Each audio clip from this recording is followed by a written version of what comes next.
Now,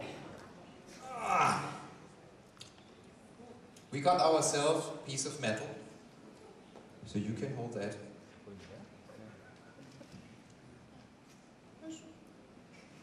Or you can stand if you, I mean, yeah.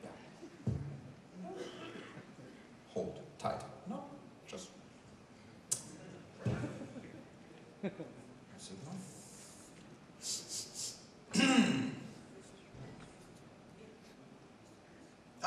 won't kill you.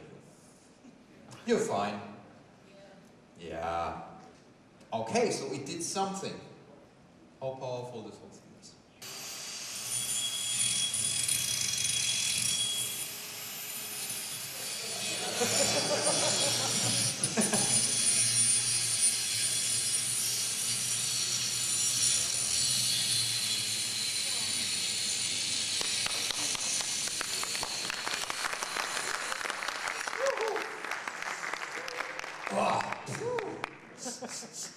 What is that? Thank you very much. Good job. Thank you very much. Yeah. It's not even warm. Yeah, just... No, I need this. Oh, this is so expensive. Oh, these are mine. Oh, yeah. No.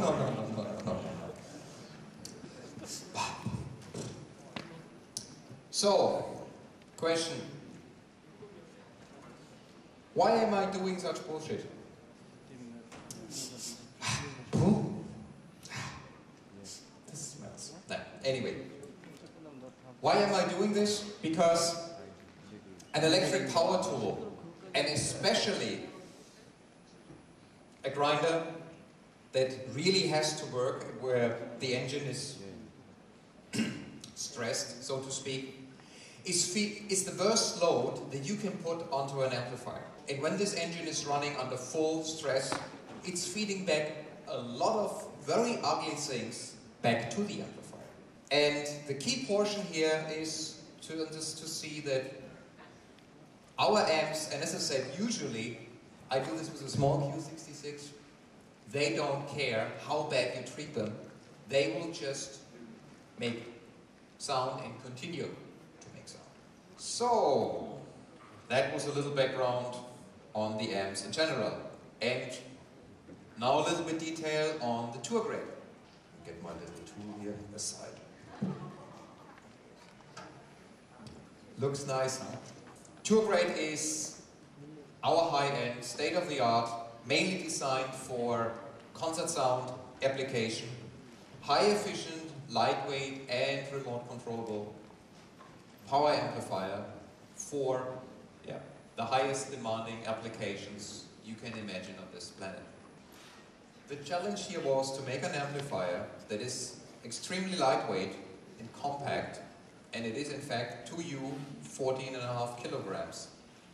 But, and here comes the point, does not compromise sound quality.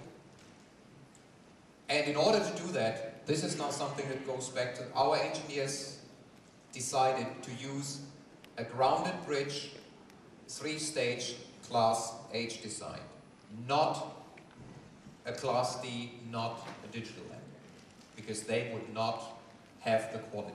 So, to give you a few pictures, here you see the typical total harmonic distortion over the frequency spectrum for a Class D amplifier versus a tour grade.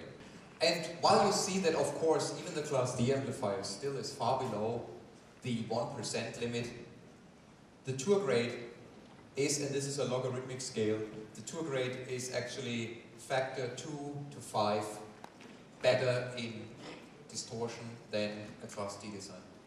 And if we talk about really the high-end application, the big concert sound rig, X-Line, XLC, you can't go beyond that.